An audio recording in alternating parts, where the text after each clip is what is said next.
Hi, everybody. I am so glad that you're all joining us today. As you know, we weren't here last week for the holidays, and I'm so happy to be back. For those of us who are joining, feel free to put your name in the chat or in the webinar or on Facebook, I mean. As y'all know, white Christian nationalism is the greatest threat to our democracy, and we are your voice for the separation of religion and government. So please do me a favor and make sure that you go and like and subscribe to all of our social media. If you're watching this video later on YouTube, be sure that you hit the like button there.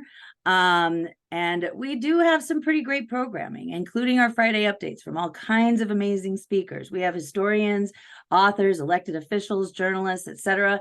Now, next Friday, we're going to be taking another break, but that's because we have our Secular Summit on Saturday, January 6th. It's going to be in person at the Humanist Society for Greater Phoenix, as well as an online option. We've got some great speakers, including Joseph Jafari, who's a local journalist, and he's going to talk about his investigative journalism, focusing on the plight of the LGBTQ community, especially in rural communities. We've got a couple of chairs of political organizations from rural counties to talk about the issues they face when evangelical extremists are elected to local office. And we have Jess Piper, who is part of the Dirt Road Democrats and a public educator in the state of Missouri, who's very familiar with issues facing rural schools. But today we're going to be speaking to Dr. Killian. Dr. Killian is a professor of sociology at Drew University, specializing in gender, families, reproduction, and immigration. She's the author of Failing Moms, Social Condemnation and Criminalization of Mothers, and North African Women in France, Gender, Culture, and Identity. Her articles have appeared in Context magazine and The Conversation, and she has published numerous academic journals about adoption, overblown warnings about women's alcohol consumption during pregnancy, sexual and reproductive health and justice, and immigrant and refugee women. As a consultant for the UN, she developed the module on sexual and reproductive health and rights for UN staff training and co-authored a UNDP report on Syrian refugee women in Jordan, Lebanon, and Turkey. Whew, that is impressive. Is there anything I missed? No, you did a great job. Thank you for that introduction, Jeannie. Sure. And I'm just going to go ahead and hand it over to you. Like I said, I'll monitor the chat. I'll probably turn off my my camera so people can focus on you and your presentation. So take it away. Thank you so much. I will share the screen here.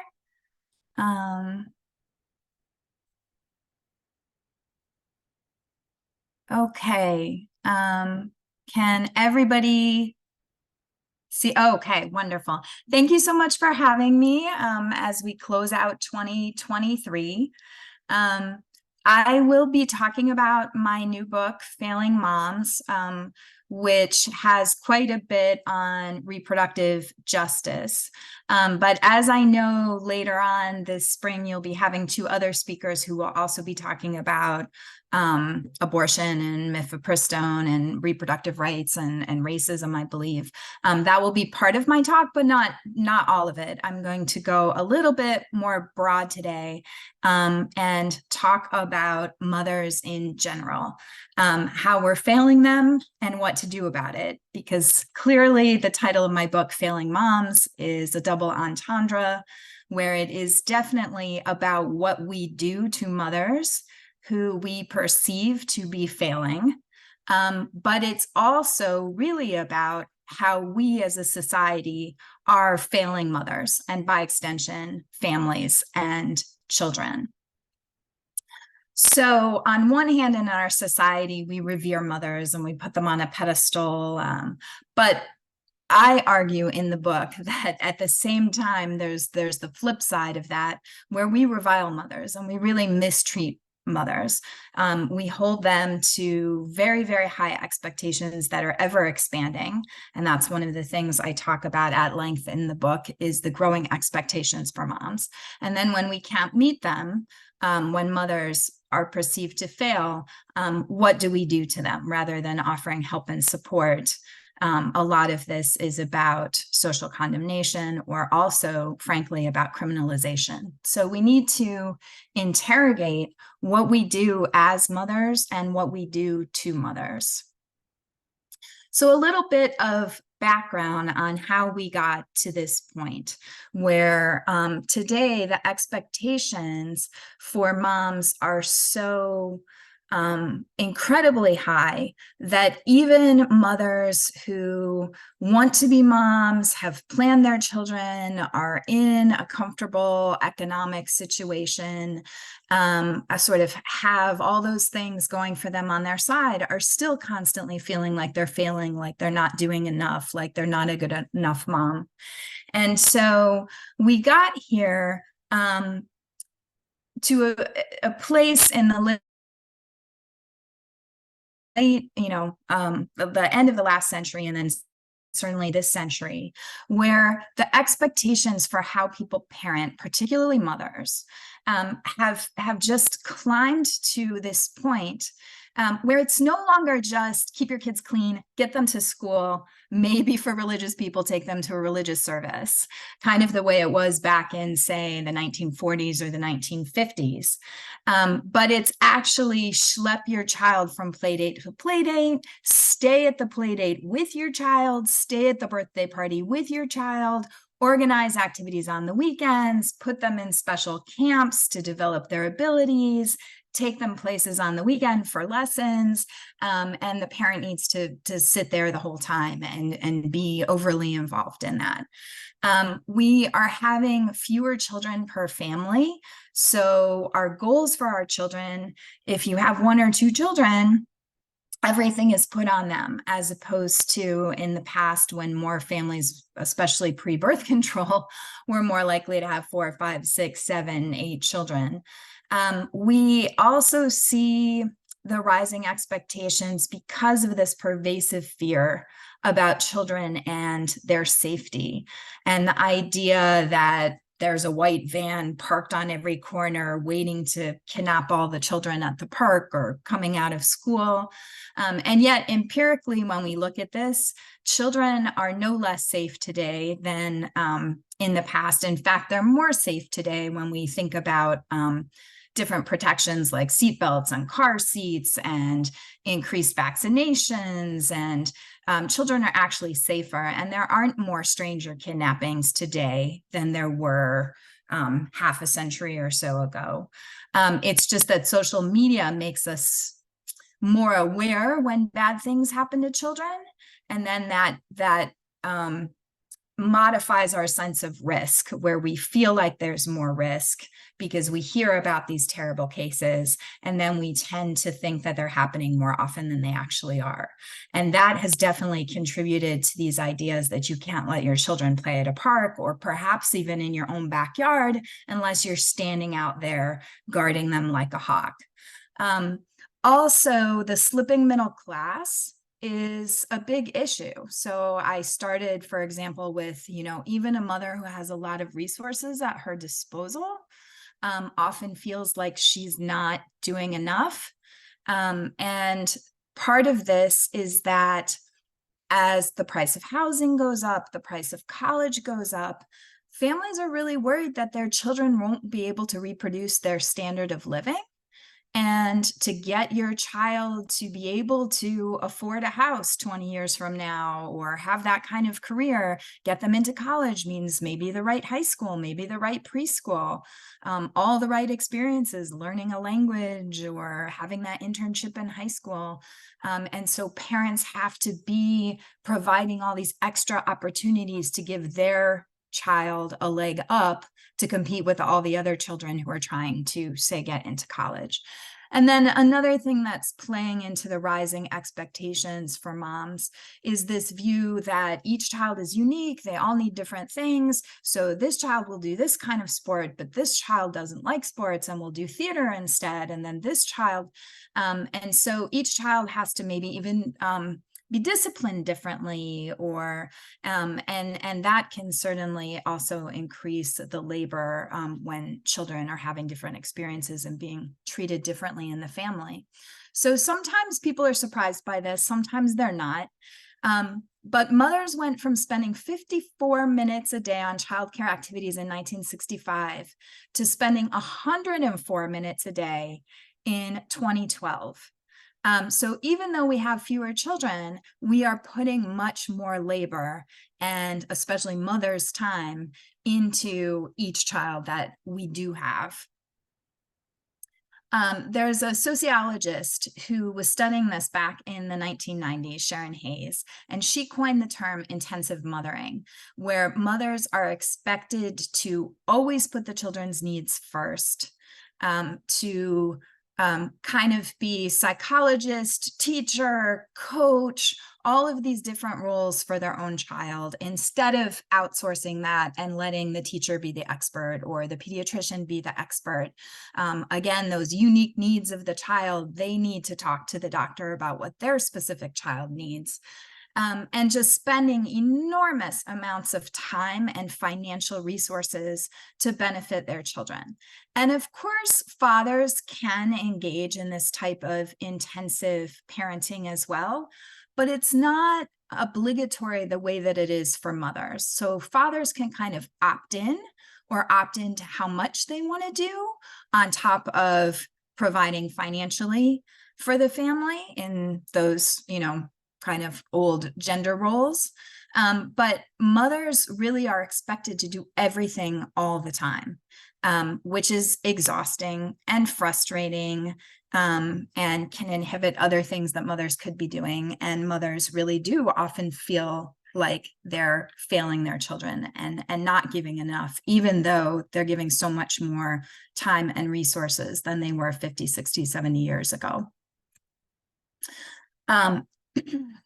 So a lot of my book, a few sections of my book, talk about reproductive issues, both pre-pregnancy and then during pregnancy.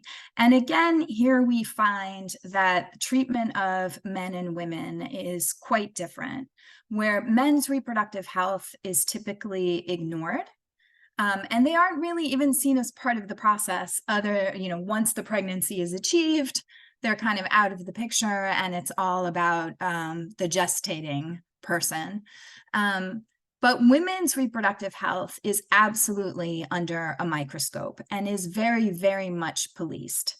And literally policed. So of course, there are public health warnings and there are sideways looks from other people when a pregnant woman orders a coffee that might have caffeine in it or an alcoholic beverage. But these can actually lead to criminal charges and very serious repercussions for women. And yet, men's reproductive health, we do know that men's behaviors and exposures to toxins at work, in hobbies and leisure time activities, when they're sent to war, all of the toxins that they accumulate end up in their sperm and definitely have consequences both for miscarriage, or infertility and not getting pregnant in the first place, but also for miscarriage and also for stillbirth and also for problems with children after they're born, including things like cancer. So links between certain kinds of toxins and smoking leading to higher rates of cancer in young children after they're born, as well as things like age of the father contributing to a whole host of chromosome problems and also other health issues after babies are born. And yet their behaviors aren't policed the way that women's are. And in fact, they're not even educated. And here's the double-edged sword part. So men don't get policed, but they also don't get informed, and they also don't get protected. So for men to ask, say, a boss, oh, I'm trying to conceive, do I get assigned to a different task at work so I'm not on the production line dealing with those sorts of chemicals? That's hard enough for women to do, and we've tried to enact legislation to protect pregnant women, and had to enact more because it wasn't working well enough. And this is something that really doesn't exist very much for men. So they're not protected, they're not informed, but then they're also not held accountable when something goes wrong during pregnancy, or after a baby is born. So these are some of the things, some of the reasons that women across the United States have been questioned by police, held, sent to jail while gestating. So we have things like becoming drunk, using street drugs, but also taking drugs legally prescribed for a health condition. Attempting suicide led to incarceration of a woman. Miscarrying, and that's several states, not just Oklahoma. Refusing a cesarean section, not wanting to go on bed rest, falling down the stairs, getting shot by another person led to the pregnant woman getting criminal charges after she was shot and her fetus died. And kind of unbelievably, being dead. You may be aware of this case in particular out of Texas, where Marlise Munoz tragically had some kind of embolism and died in the middle of the night when she was 14 weeks pregnant with her second child. And I believe she'd been an EMT and had discussed with her husband how she would never want to be kept on life support.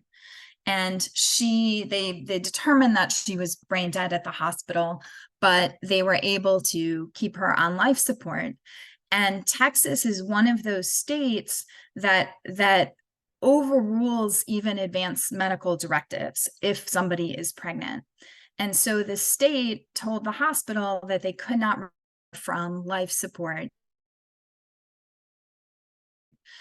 even though that's what her husband and her mother or parents were saying that she would have wanted, to be removed from life support. And meanwhile, she's pregnant, still fairly early in pregnancy. So that's why they're saying the hospital can't remove life support. And so this family went through this horrific situation on top of the tragedy of losing their daughter, their wife, and the toddler's mother, and had to fight in court. And ultimately, after 62 days, during which time they saw this fetus was not developing correctly, it had brain abnormalities and wasn't developing the lower part of its body, they went to court, and ultimately the court ruled to remove the life support, but only because they decided that she was already dead. Had they thought that she was still alive, they could have told the hospitals to keep the pregnancy going. And I include this slide here. You may be aware this is an advocacy group, Compassion and Choices, that works across the United States on issues, mainly issues around end-of-life care and being able to control your own death if you are facing a terminal illness. And I know I looked it up and saw that legislation around this had been proposed in Arizona, but I think it stalled and hasn't gone anywhere. So Compassion and Choices works on those issues, and they're near and dear to my heart because my mother in New Jersey used MAID, medical aid in dying, to end her life here when she was suffering from cancer a second time. So this organization has put up information about these pregnancy exclusions that exist in roughly 10 states, where people's advance directives about their medical care can be ignored and overturned by the courts if the person is pregnant. And so this is the sort of thing that Marlise Munoz's family was facing. And then, of course, a case you're probably familiar with that has been in the news very frequently recently was the case of Kate Cox, who already had children, was pregnant again, and found out that her fetus had a severe genetic abnormality about halfway through her pregnancy. And this also was endangering her own health and her own future fertility. And she there's already been a court case in Texas for people who have been harmed by the new Texas law around abortion. Someone who probably has lost her fertility and almost lost her life, a woman who had to go out of state to terminate one twin and save the other one, several plaintiffs. But this was a case where the woman was still currently pregnant when she took the state of Texas to court.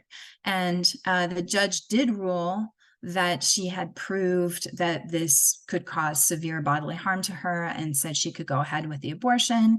And then the state of Texas stayed it. So she ultimately had to flee her state to end her pregnancy and protect her health and future fertility. And I will add that the other case in Texas has been appealed as well with the multiple plaintiffs who have suffered harm from this new policy in Texas. So these are issues, of course, that affect men, but other than trans men, men don't face these issues where their bodies are not under their own control, where they cannot make their own medical decisions. They cannot be compelled. Men cannot be compelled to suffer or to go through something medically for somebody else's benefit. You can't compel somebody to give a blood transfusion to someone else, for example. But pregnant women do face this, where they absolutely lose control of some of the most vital decisions about their futures, about their health, as we saw with Marlise Munoz about her death, and then in this case where people are facing things they shouldn't have to face, and that if they were in another state, they wouldn't have to face. So, yeah. Dr. Killian, real quick, I have a quick question about the Kate Cox, that whole issue. She ended up having to go to New Mexico, right? And my question is she now facing some kind of charges for crossing state lines? Yes, that's a really good question, because the way part of the Texas law has been written sort of this bounty where you can turn people in. And this is very scary because, of course, there's the issue of not being able to get care in your own state and having to travel and all the extra expense and time that takes, childcare, et cetera. And making it very hard for people, and even more so people who are low income, to get care and get out of state. But it's very scary states like Texas that are encouraging people to turn other people in, and that they would reap monetary rewards if it's found that somebody did this and they'd been the one who turned them in. And states are also trying to criminalize things like using roads to drive on a road to get to New Mexico to get your medical care. So the level that these laws are reaching are really something that we haven't seen before. And I think that's also my point, if we go back a couple slides to all of this as well, that part of the issue is that we've made the fetus a separate individual, like a person.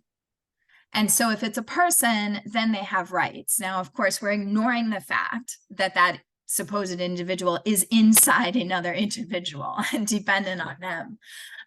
But we initially sort of got here, it was sort of designed to help women. We didn't used to be able to prosecute, for example, if a drunk driver slammed into a pregnant woman's car, she lost her fetus.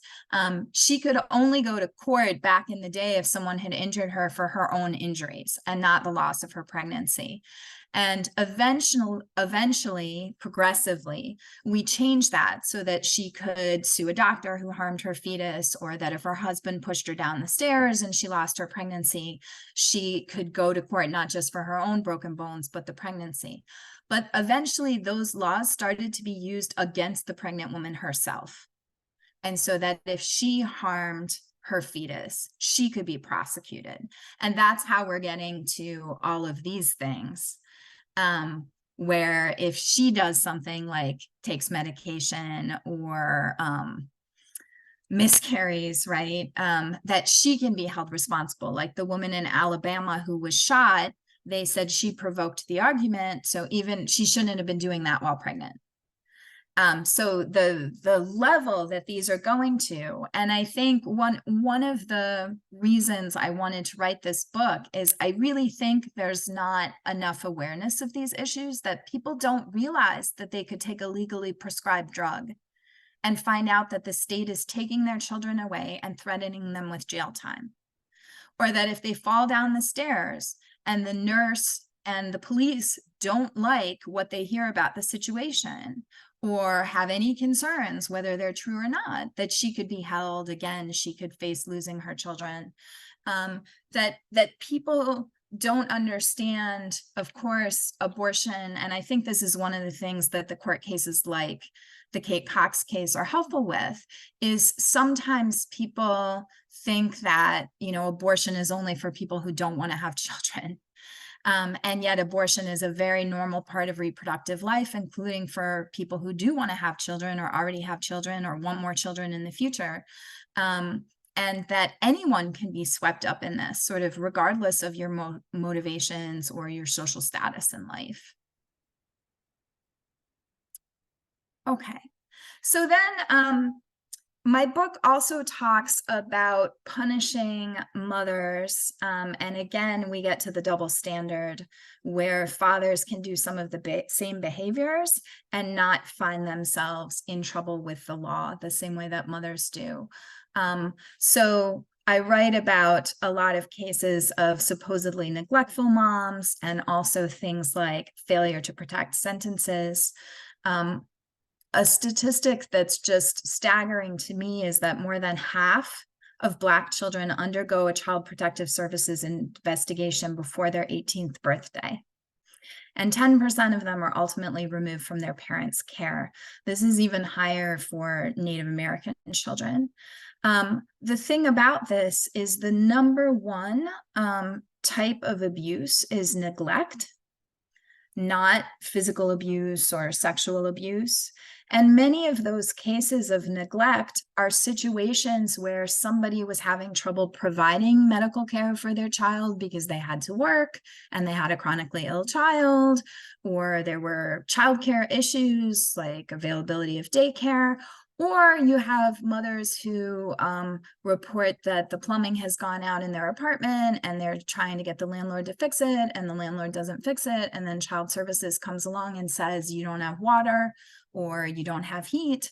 And instead of providing assistance in the form of other housing or a cash subsidy, they then say that it's a case of neglect and the child gets removed from the household. But we also, in that case and in many others, we see prosecutions for things where prosecutions probably shouldn't be happening, and where there often isn't any direct harm to the children. Things like these cases where people have let their children go to a park or play be alone in their backyard. There was a case of an 11-year-old who was in his own backyard for an hour and a half or 2 hours, and they took both children away, even though the younger child was with the parents. But in this case, this woman, Natasha Felix, she let her 11, 9, and 5-year-old children and a 9-year-old nephew play in a park that came right up to her house where she could see them. And she was arrested, and it took 2 years before her neglect conviction was overturned, even though she'd been looking out the window, checking on the children.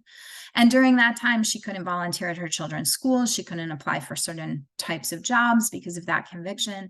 So the harms we created, in addition to traumatizing those children when this happened, her police record affected her employment. And so these kinds of things, when we take them too far and where there actually isn't any harm that the children have really been exposed to, we create more harm sometimes by involving children's services and certainly the police. And we also hold women responsible for men's behavior. And this is why I write so much about the failure to protect sentencing, because it turns out that it's supposed to be any kind of caregiver, including paid caregivers. But it's usually mothers who face failure to protect prosecutions, where the prosecutor argues that the mother should have known better, that she didn't do enough to keep her children safe. So in this situation, for example, Tondaleo Howell, she was actually trying to leave her boyfriend who had been abusive toward her, but not toward the children. And she was out with her father looking for a new apartment. And during that time, her boyfriend broke their baby daughter's ribs, femur, and toe. He was the one who did this, and he ended up serving 2 years. But with the failure to protect statutes, when she went to court, she was actually sentenced to 30 years in jail. So she didn't cause the harm, he did, but he went for 2 years. She was sentenced to 30, and her sentence was commuted by the governor after 15 years, but she still served 15 years in bars and behind bars. And during that time, she was not able to care for the baby or the other older children who were obviously very traumatized by having their mother go to jail, on top of everything else. In the book, I write about several cases where there's very parallel situations between fathers who may have even known there was an abuse investigation of his wife, the stepmother, who then murdered a child, and yet he's seen as a victim when he loses his child, and he's not prosecuted for failure to protect the way that mothers are. So why do women get harsher? If this is supposed to really be about protecting children, we wouldn't see these double standards. We wouldn't see prosecutions for women for certain crimes and not for men to the same extent. So why do mothers get these harsher sentences? Well, the expectations for them are much, much higher. And then there's also this great research by Thomas Stanford and Cernecka, who are social psychologists, who did a great experiment where they had vignettes where they alternated sex of the parent. They alternated the reason in the vignette the parent was absent and not caring for the child, and the length of time they were absent. So they gave vignettes where sometimes the parent left the children alone to go to work. Sometimes the parent left them alone to have an affair. Sometimes the parent left and got hit by a car while checking the mail, so it wasn't their fault. And then they compared perceptions of risk and how upset the respondents were about the parent's behavior. And people were more upset if fathers had an affair than if they went to work. But fathers across the board got more leeway for leaving children alone than mothers did.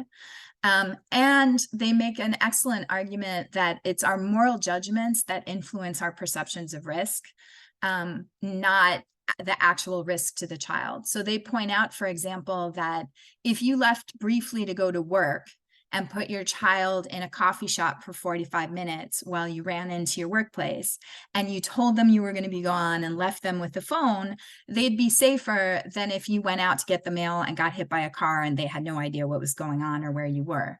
But because you've done this bad thing, people inflate the perceptions of risk.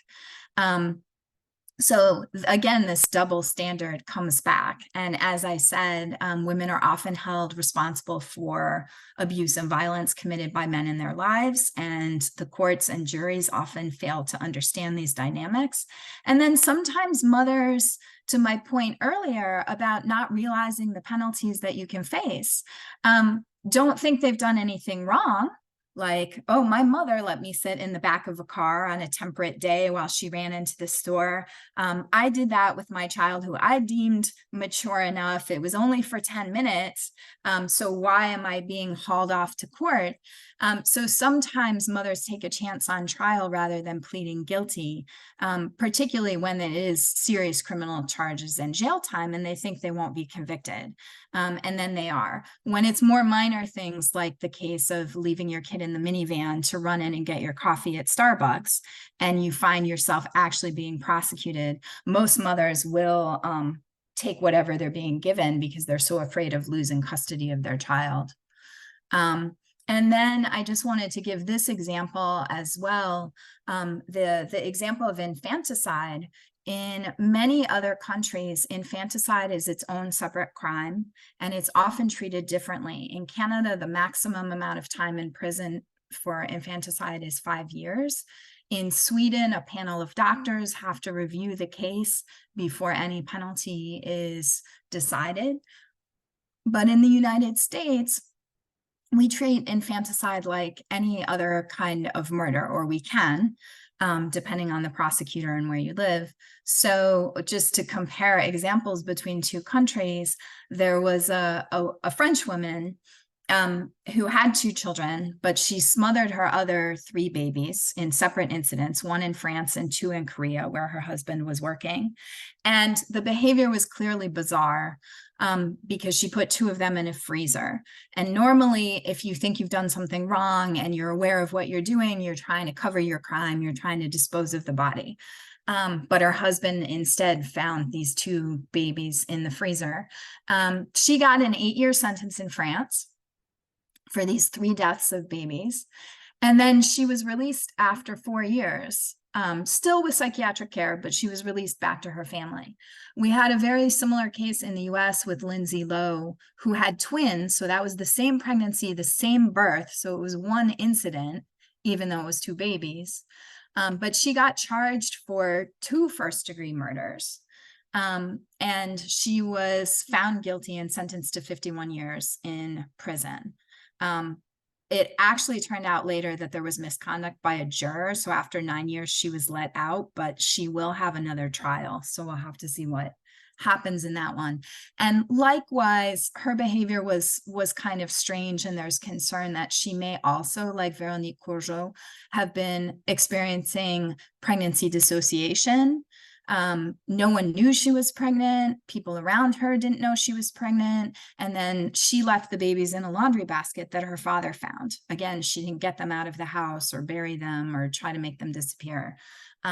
So she may also have been experiencing this psychiatric disorder that caused this bizarre behavior.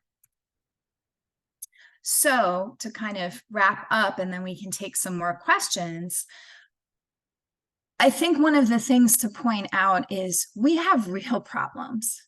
We have a mortality rate of women in childbirth and the first year postpartum that is horribly high compared to other countries. So this is, I've put some statistics up for you. And it really matters by race as well. Black women in the United States are at least 3 times more likely than white women to die because of childbirth. And this is regardless of their social class. So it really does have to do specifically with race. So we should be working on issues like this. The fact that we have no federal policy requiring paid parental leave. The fact that childcare is so expensive and not very subsidized and very, very hard to find. As we, like the case in Texas, as we go after OBGYNs for helping patients, they leave the states that they're in, and new doctors don't move there. And we already have maternity care deserts. And as doctors leave those states, we just create more and more maternity care deserts where people can't get the care they need. And overall, we have 16% of children living in poverty in the US. And yet we're focusing on issues that aren't necessarily real issues, or again, cases where sometimes there's no harm to a child. And it's this moral outrage that we're acting on instead of acting on real issues. So for my last slide, if it will come up, seems to have... my computer seems to have gotten stuck, but I do offer several solutions. And one of them is to lower our expectations of mothers. And this means ourselves, that we have to give ourselves a break too, our friends, our daughters, our sisters who are parenting, and reduce our expectations for them.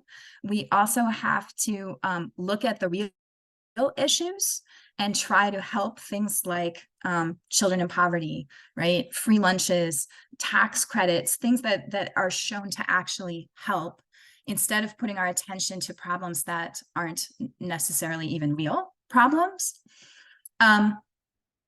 We also have to vote for politicians who are going to do things that help families instead of penalizing and hurting families and taking resources away from families.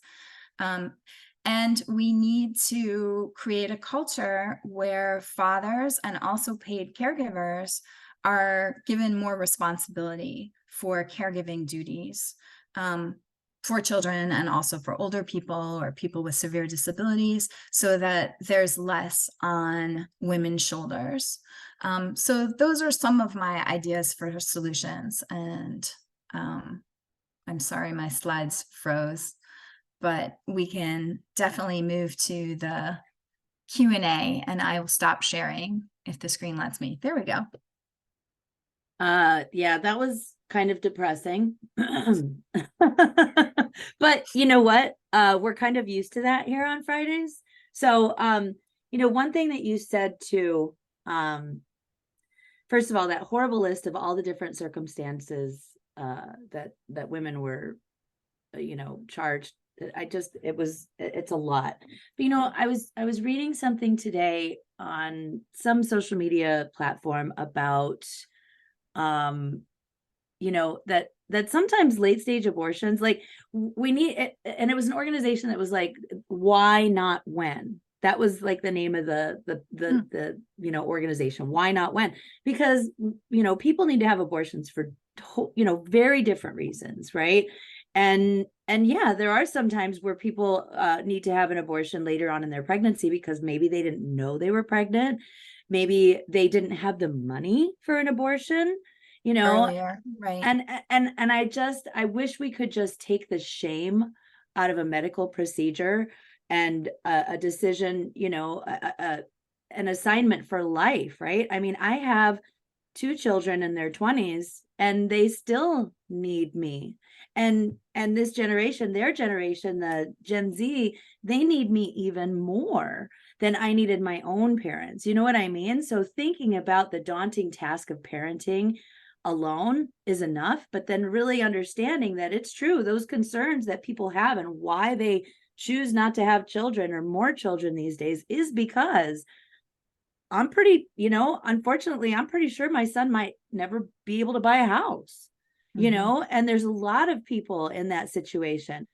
I was listening to another thing today on NPR about the staggering number of people who are finding themselves homeless that a generation or two ago it wouldn't have happened to them. And it's because, our wages have, I mean, I could go on and on about late stage capitalism. It's one of my favorite topics, but but we're talking about abortion, healthcare, and healthcare for women specifically. Well, I'd love to pick up on both of those. I'm so glad you bring up the shame around abortion, which is ridiculous because 1/4 of women during their reproductive lives will have an abortion, 25%. And it used to be 1/3. So we're down to 1/4, but that's still millions of women. And so common an event for us to stigmatize something that's a very normal part of reproductive life. And I'm also really glad that you brought up later abortions because, again, I think anyone who knows someone who needed one gets why they needed it and why it made sense. But sometimes people still think, oh, abortion's for that teen girl who didn't mean to be pregnant. And of course, there are some young women who didn't mean to be pregnant, but there are a lot of women who got pregnant intentionally, or they want to have a child, but now is not the right time or the right time to have another one. And I can definitely share something from some of my other research. I wrote about Zika and the hope that would positively influence abortion laws in Latin America. And we have seen some easing up on abortion laws in Latin America, which is really good news and paradoxical because it's at the same time in the US we're moving backwards and making it harder to get abortions. But one of the things about Zika in Brazil, where everyone became aware of the brain damage linked in developing fetuses who weren't developing their brains correctly because of Zika, they had had an outbreak of Zika previously in like Tahiti, French Polynesia, but because abortion laws were so liberal there, they never made the connection because all these women were diagnosed at like 30 something weeks with a fetus missing half a brain, and almost all of them had abortions because it was legal. Which makes a lot of sense in circumstances like that. But then same thing happens in Brazil, and all these women give birth to severely disabled children, some of whom will die, suffering with all sorts of issues. So about the late term, yes, sometimes people don't know they're pregnant, sometimes, and you know, the harder we make it to get an abortion and make you leave your state to get one, the more chance you'll be further along by the time you need it. But it just makes it more expensive and harder. So I'm really glad you started with that. And late stage capitalism. Yeah, this is where I want our solutions to be. We have so many problems. And instead of focusing on the real stuff that we can do things about, right? We can pass legislation to raise wages for low-income workers. We can have national health care so that people aren't drained dry when they have cancer or a child with a chronic illness. And why on earth we ever tied healthcare to work when children don't work and elderly people often don't work and all sorts of people change jobs, right? So things that we absolutely could do. And it is scary for the next generation. I have kids and stepkids ranging from 22 to 13, and we talk every day about how are they going to be able to afford a house and healthcare and where do you and then live for when the low climate income is families, right? We saw that tax credits worked during the pandemic, and then we took them away. So how can we say we care about children or families when we have a proven strategy to lift kids out of poverty and then we undo it? You know, that's a great point too. And I wonder, in all of the work that you do, if maybe you could offer us like some talking points, because I feel like a crazy person when I hear of, Republican governors who are all about, banning all abortions, but also like not taking federal funding for school lunches, say, right? Or expansion of Medicare, yeah. Do you have, I mean, is there any way, I mean, these are deeply unserious people. And, like when we're talking about that base of, conservative evangelical extremists, there's no getting through to them. I have two sisters that I've lost through this kind of extremism. And so I just wonder though, if those maybe like, maybe those independent neighbors of ours are the ones that say, I'm not political, like, would there be a way to help maybe make those connections for them? Well, I do think we have to call it out. Like, they are very good at flipping things around and making it sound like, oh, teachers are targeting students and trying to make them gay and grooming them, and so that they're protecting children by making LGBTQ plus kids more suicidal. Right? And so we know the statistics on this. We know what the doctors say on this. And yet politicians come in and say, no, where, right-wing politicians try to claim that they're actually protecting families or they're actually protecting children. And it's the opposite. So I think we do need to be more upfront about that. How can we say that we care about families and children? And we are one of only about 6 or 7 countries in the United Nations that does not have a paid parental leave. Yeah. And we are a capitalist society. So money shows what you value. And if we won't put money toward families, then we don't value families. 100%.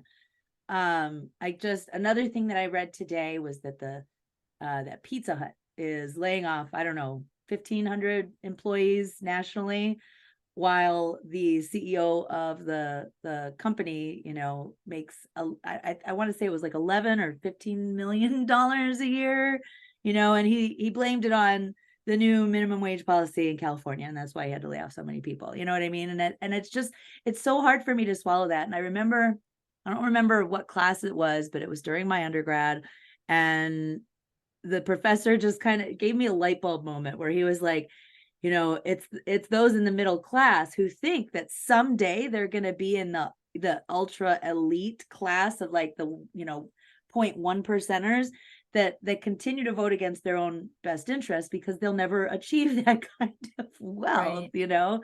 And so it's Right. really, really frustrating to see. I mean, you know, I live in this great little townhouse neighborhood, you know, but people here are working class.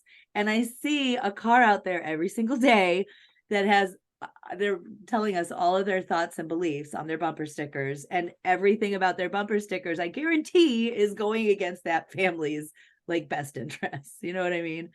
It's very frustrating to watch it all. Let's see. Let me go through the chat here. There's a few comments on here. Let me see. You outraged a lot of people, but we're not mad at you. We're mad at the message. So, I do just want to say, I do want to tie back to sort of the class level issues. One of the things I'm trying to argue in the book is that all women, even not pregnant women, even women who don't want to be mothers by extension, are hurt by this system. But as I keep saying, even women with resources, even women who plan to be mothers, are getting caught up in this. Then I need to add, right, what about the people without resources? What about the people who are already shamed and stigmatized because they're poor, because they're lesbian, because they're a young mother, because a really young mother, right? Or they're a mother with a disability, or any of the other, right, things where people are like, you're not the perfect mother. You're not the woman who's supposed to be a mother.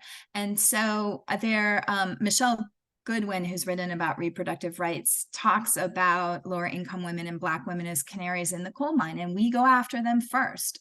And when we don't stand up for poor women, for women of color, then it just keeps expanding from there.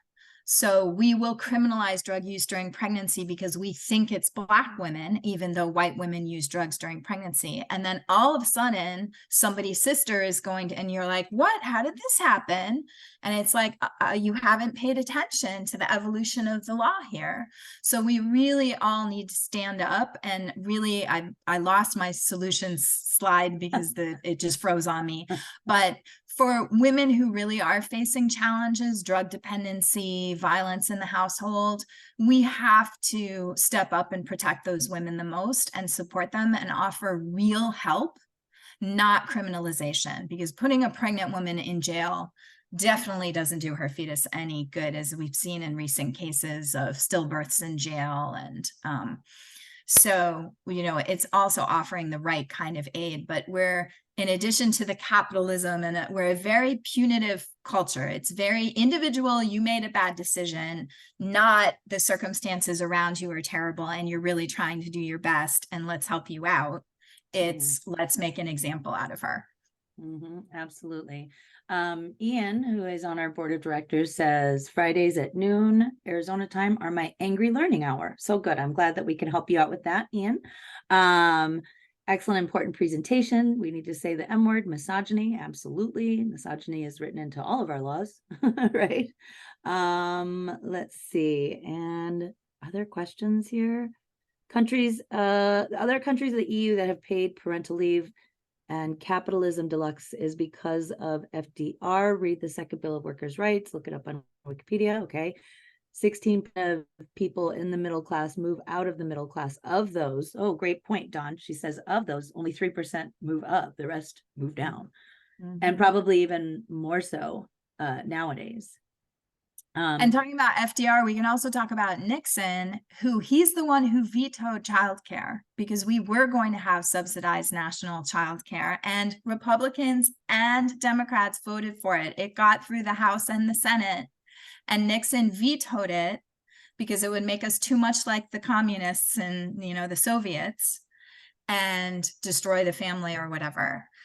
So we could have had more subsidized national childcare going back to the 1970s, and we lost it because of that veto. But how we're in 2023 and still haven't rectified some of these things. Yeah, and like you said, they know because during COVID, the people were receiving more benefits, aid to help them get through a national pandemic. There have also been experiments too with like basic income guarantee, right? Where they will, choose a municipality or township or whatever and be like, okay, we're going to see how this works. And guess what?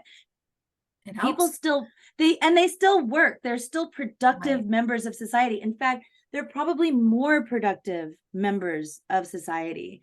And that's the part that is just so infuriating too, right?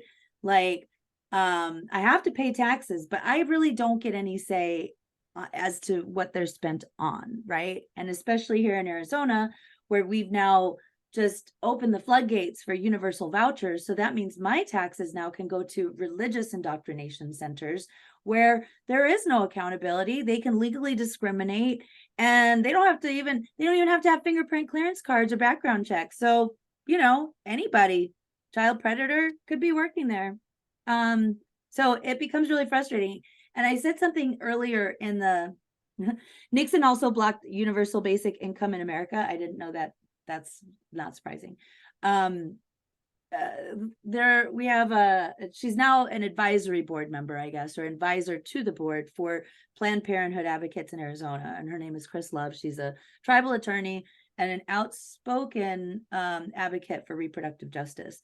And I don't know if it was 2018 or 2020 where, as the former president of Planned Parenthood Advocates for Arizona, their C4 arm, she said, we won't endorse any candidates who take police money. And oh my gosh, no offense to the white men here on this call, but all the white men mostly lost their minds, right? And just started like wagging their fingers at this Black woman for having the foresight really to understand, because look at what we're seeing now.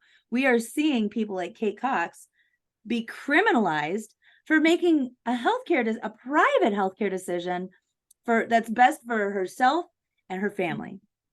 So Well, and those cases in Texas and other states also, when I say we have to call out their hypocrisy, they can't say they're for life when they want two twins to die instead of one, or they won't allow a mother or a pregnant person to get treatment and she develops sepsis and she dies, right? This is purely punish women, control women, right?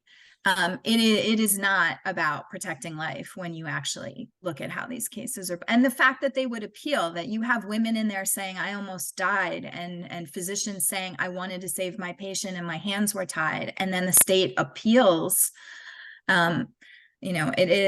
It's maddening. And as a sociologist, to your frustration about some of these policies that do work, like we have empirical evidence, but we don't follow it. And people will vote either not understanding issues, or they're voting on other things. So things that are in their best interest, like healthcare, but they will vote against them so somebody else doesn't get something, or yeah, it is very frustrating. I agree with you. Yeah. Okay. All right. So whatever Ian said earlier, he said something about this is the noon angry hour. So sorry about that, everybody. But so I generally try to ask people, because we're heading into the weekend. It's New Year's Eve on Sunday. Maybe people don't want to think about this stuff, or if they do, they just want to like push it to the back. So is there anything in the work that you do that gives you hope? Like, are you seeing trends, or is there anything that you're like, okay, I have some hope now? Uh-oh, sorry. Well, I think at least some of these issues are being driven to the fore because of how extreme these laws have gotten. And as people start to realize, oh my God, that could be my wife or my daughter, even if I'm religious, or even if I don't believe, even if I think of myself as pro-life, but I don't want my daughter to die because the pregnancy is not going well. So some of the publicity and the awareness of it, we need that, because people won't fight if they don't know what's wrong.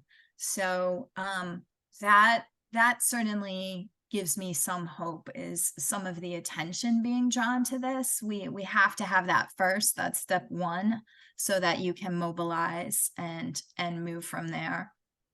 Yeah, I just feel bad for these poor women who are now making national headlines because of the policies that have been created or that have Well, been. and I'll add something even worse is I've heard from 2 different sources now that women have already died, which I'm not surprised with all the near misses that we hear about in the news. But we don't hear stories, back to my point about the women who really do need help. And how we have to offer real help instead of criminalization.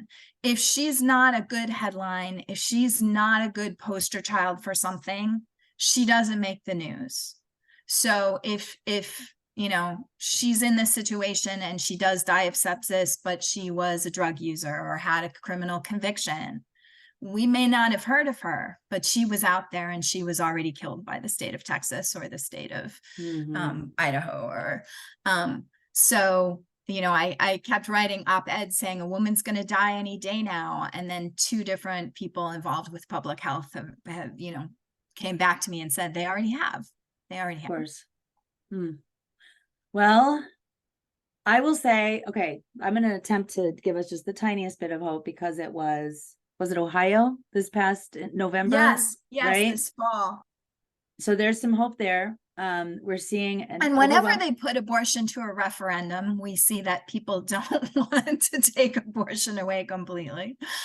And we have our referendum coming up here in Arizona. Again, you know, we kind of made some history in 2022 and we're poised to, you know, again, kind of, and I've heard that the signature gathering for the abortion access bill or the referendum is through the roof. So like, so there's the hope for today. And if you haven't found someone to sign, you know, to sign that petition, make sure you do that to protect reproductive justice for every pregnant person in Arizona, because they're not going to stop with pregnant people, right? This is about power and control. And so we're not all holy vessels. Not all of us are going to have kids, and we shouldn't be forced to. So I just want to say thank you so much. This is a very upsetting, but really important and really great presentation. Really, really great. Thank you so much, Dr. Killian. Thank you for having me. That was absolutely our pleasure. All right, everybody, have a great weekend, and we'll see you not next Friday. We'll see you next Saturday for the Secular Summit, and then we'll see you in 2 weeks for our next guest in 2 weeks. Bye, everybody. Have a great weekend. Happy New Year.